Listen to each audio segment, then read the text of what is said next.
Hello and welcome. My name is Melissa, and today we're going to learn about how to master your emotions. Now, what would we want to learn to do that, you may be asking? Because no one ever taught us. In school, we learned about literally everything else that has to do with mental intelligence, but absolutely nothing about emotional intelligence. That's my hope for you in this video, is that you can pick up at least one of these tips and maybe be a better parent, a better spouse, a better coworker, a better manager, or even just a better human being. So the first thing I want you to do is to actually think about your feelings. Emotional intelligence brings self-awareness. And being self-aware brings questions like, what are my emotional strengths? What are my weaknesses? How does my current mood affect the decisions I make? What's going on under the surface that influences others what to say or do? Thinking about questions like this can help bring powerful insights that you can use in your everyday life. The next thing is to pause. So before you react and go all crazy, just stop and think. Which is easier said than done, I know, because look, emotions are not permanent, they come and go.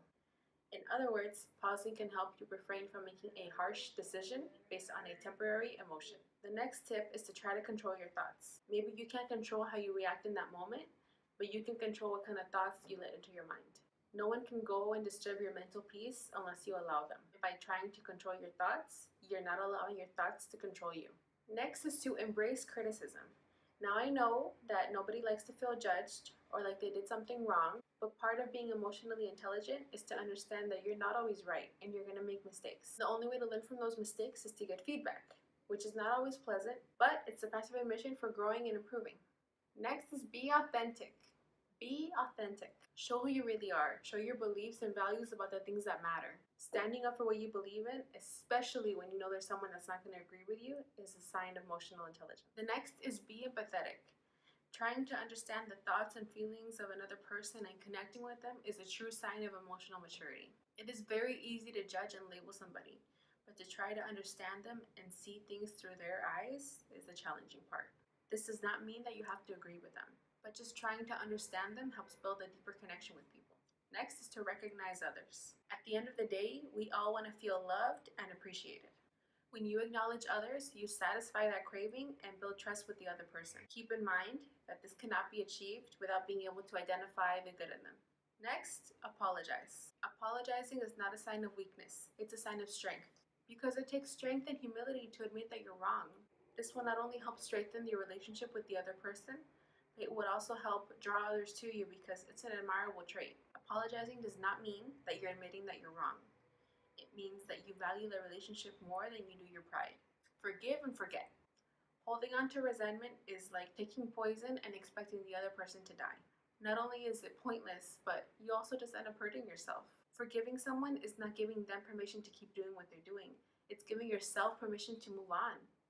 Always keep your word.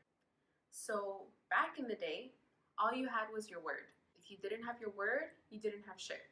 I feel like we've all lost this way of thinking. Always keep your word, no matter how small. Always keep your word. It has to do with integrity. Protect your emotions. You know who or what sets you off. You know how much you can handle or can't handle. I have family members that wake up every single day with the news. Every morning they have to watch the news.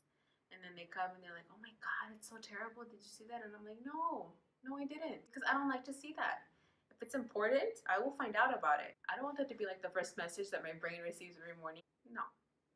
I want to protect myself. Don't put yourself in situations where you know you're going to get upset and not do well. We all have a limit and there's only so much we can take. So protect yourself. So those are the tips. I hope you guys enjoyed it. I hope there's at least one that you can start practicing today to bring yourself closer to becoming emotionally intelligent. Thank you guys for watching. If you like this video and would like to see more, I have linked similar ones down below. Please hit the subscribe button, like this video, and comment below which tip are you going to start putting into practice.